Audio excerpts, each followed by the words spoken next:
اور اس دعا کے بارے میں آتا ہے کہ پہاڑ جتنا بھی قرض ہو تو ادا ہو جائے گا. ایک اور بڑی خوبصورت دعا ہے، اللہم رب السماوات ورب الارض ورب العرش العظیم ورب کل شیء فالق الحب والنوى ومنزل التوراة والانجیل والفرقان اعوذ بک من شر کل شیء انت آخذ بناصیته اللہم انت الاول فلیس قبلک شیء وانت الآخر فلیس بعدک شیء وانت الظاہر فلیس فوقک شیء وانت الباطن فلیس دونک شیء اقض عنا الدین واغننا من الفقر. اے اللہ، آسمانوں کے رب اور زمین کے رب اور عرش عظیم کے رب، اے ہمارے رب اور ہر چیز کے رب، دانے اور گٹلی کو پھاڑ کر اگانے والے، تورات، انجیل اور فرقان یعنی قرآن کو نازل کرنے والے، میں ہر شر سے، ہر شر والی چیز سے تیری پناہ چاہتا ہوں جس کی پیشانی تو ہی پکڑے ہوئے ہے. اے اللہ، تو سب سے پہلے ہے، تجھ سے پہلے کچھ نہ تھا، تو سب سے آخر ہے، تیرے بعد کچھ نہ ہوگا، تو ہی ظاہر ہے، بس تجھ سے اوپر کوئی بھی نہیں، تو ہی پوشیدہ ہے، بس تیرے سوا کوئی نہیں. ہمارا قرض ادا کر دے اور ہماری محتاجی سے ہمیں بے پرواہ کر دے. نبی صلی اللہ علیہ وسلم سونے سے پہلے اس دعا کو پڑھنے کا حکم دیتے تھے کہ اس وقت یہ دعا پڑھنی چاہیے.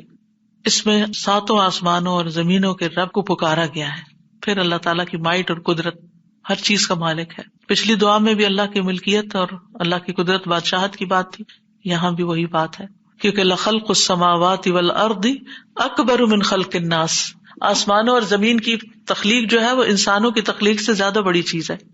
اور عرش کی جسامت تو آپ کو معلوم ہی ہے کہ ساتوں آسمان اور زمین اور جو کچھ ان میں ہے یہ سب اللہ کی کرسی کے آگے ایسے ہیں جیسے ایک صحرا میں پڑا ہوا رنگ ہو، اور عرش کے سامنے کرسی ایسے ہے جیسے صحرا میں پڑا ہوا ایک رنگ. تو آپ سوچئے کہ آپ کتنی بڑی بڑی چیزوں کا واسطہ دے رہے ہیں جو اللہ نے پیدا کی ہیں. اور پھر چھوٹی سے چھوٹی چیزوں بھی اللہ کی قدرت ہے. اگر دعا کو آپ دیکھیں تو ایک طرف آسمان و زمین اور جو ان میں ہے بڑے بڑے مخلوقات، اور پھر عرش کا واسطہ، اور اس کے بعد سب سے چھوٹی چیز فالق الحب والنوى، دانے اور گٹلی کا. گٹلی سے درخت نکلتے ہیں عموماً اور دانوں سے فصلیں اگتی ہیں، اس کا بھی رب تو ہے، ایک ایک ذرے کا رب تو ہے. یعنی اللہ کی قدرت نرالی ہے. یعنی کس طرح اللہ سبحانہ وتعالیٰ چیزوں کو بڑھاتا ہے، پھیلاتا ہے، پیدا کرتا ہے. اور پھر یہ کہ عظیم کتابوں کی بات کی گئی، تورات، انجیل اور قرآن کی، یہ بڑی بڑی کتابیں ہیں، یہ اللہ کی بڑی چیزوں میں سے ہیں، یعنی بہت بڑا کلام ہے اللہ کا. اور قرآن کو فرقان کہا گیا کیونکہ حق و باطل میں فرق کرتا ہے. آسمانی کتابیں اللہ کا کلام ہے، اس لیے ان کے ساتھ رب نہیں آیا، باقی جو مخلوقات ہیں ان کے ساتھ رب آیا ہے. اگر دعا کو غور کریں، ان ساری چیزوں کو وسیلہ دے کر اللہ سے اپنی حاجت رکھی جائے، ہر قسم کے شر سے پناہ مانگی جائے، اور پھر اللہ سے حفاظت مانگی جائے. ہر جاندار کے شر سے حفاظت مانگی گئی ہے، چاہے وہ انسان ہو، چاہے وہ جنات ہو، چاہے کوئی بھی مخلوق ہو، ان سب کے شر سے اللہ مجھے بچا لے. اور پھر اللہ تعالیٰ کے اسماء حسنیٰ کا وسیلہ ہے. کتنی عظیم دعا ہے یہ. اسماء حسنیٰ میں انت الاول فلیس قبلک شیء وانت الآخر فلیس بعدک شیء انت الظاہر فلیس فوقک شیء وانت الباطن فلیس دونک شیء. یعنی ان 4 اسماء کو بیان کیا گیا ہے. پہلا زمانے کے لحاظ سے تمام مخلوقات کا احاطہ کرتا ہے، دوسرا جگہ کے اعتبار سے زمانی احاطے پر الاول اور الآخر دلالت کرتے ہیں، اور مکانی احاطے پر الظاہر اور الباطن. اور پھر آخر میں دعا کیا مانگی گی؟ قرضے سے نجات دے دے اور فقر سے پناہ دے دے کہ آئندہ کبھی ضرورت ہی نہ پڑے. پھر ایک اور دعا ہے، اللہم انی اعوذ بک من المأثم والمغرم، اے اللہ میں گناہ اور قرض سے تیری پناہ مانگتا ہوں. یعنی اتنی بری چیز ہے کہ جس کو گناہ کے ساتھ یہاں مینشن کیا گیا ہے. گناہ جو ہے یہ انسان کو سزا کی طرف لے جاتی ہے، اسی طرح قرض انسان کو ذلت کی طرف لے جاتا ہے. ایک مرتبہ نبی صلی اللہ علیہ وسلم سے پوچھا گیا کہ اے اللہ کے رسول، آپ کثرت سے مغرم اور مأثم سے پناہ مانگتے ہیں، اس کی کیا وجہ ہے؟ آپ نے فرمایا جب انسان پہ قرض چڑھ جاتا ہے یہاں تک کہ وہ اس کو ادا نہیں کر سکتا تو پھر وہ کیا کرتا ہے؟ بات کرتا ہے تو جھوٹ بولتا ہے، وعدہ کرتا ہے تو خلاف کرتا ہے، یعنی اس سے برائیوں کا دروازہ کھل جاتا ہے. پھر یہ ہے کہ قرض کی وجہ سے بعض اوقات بندے اور طرح بھی گناہ گار ہو جاتے ہیں، تو اس لیے قرض سے پناہ مانگی گئی. اور یہ جو دعا آپ کو سکھائی گئی ہے یہ قرض سے پناہ کی دعا ہے. اور پھر نبی صلی اللہ علیہ وسلم کو ضروری نہیں کہ قرض ہوتا تھا، وہ اس لیے بھی بار بار یہ دہراتے اور سکھاتے تھے کہ امت کو طریقہ آ جائے.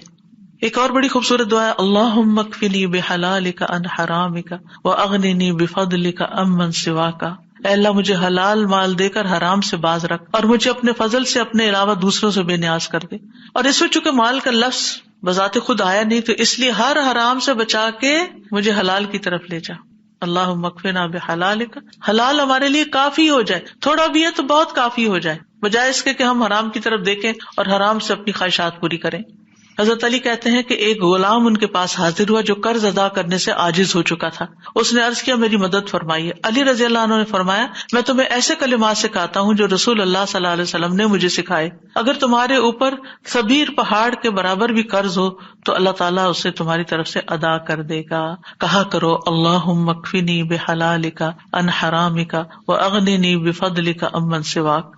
ایک اور دعا ہے اللہم انی اعوذ بک من الہم والحزن والعجز والکسل والبخل والجبن وضلع الدین وغلبۃ الرجال.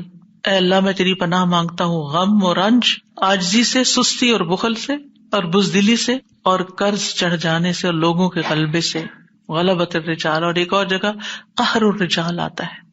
اس حدیث کے بارے میں آتا ہے نبی صلی اللہ علیہ وسلم نے ابو طلحہ سے فرمایا کہ اپنے بچوں میں سے کوئی بچہ میرے لیے تلاش کر دو جو میری خدمت کرے جبکہ میں خیبر کے لیے نکلوں. ابو طلحہ اپنی سواری پر مجھے اپنے پیچھے بٹھا کے لے گئے. میں اس وقت ابھی لڑکا تھا جو بالغ ہونے کے قریب تھا.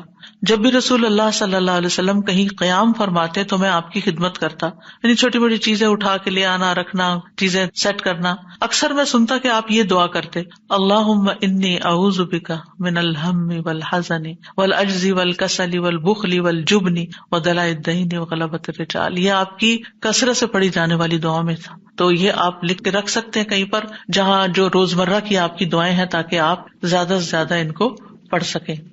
اسی طرح شروع میں نے بات کی تھی من ذا الذی یقرض اللہ قرضا حسنا، کون ہے جو اللہ کو قرض دے، قرض حسنا، ویضاعفہ لہ اضعافا کثیرہ، تو اس کے لیے بہت زیادہ گنا اس کو بڑھا کے لوٹائے.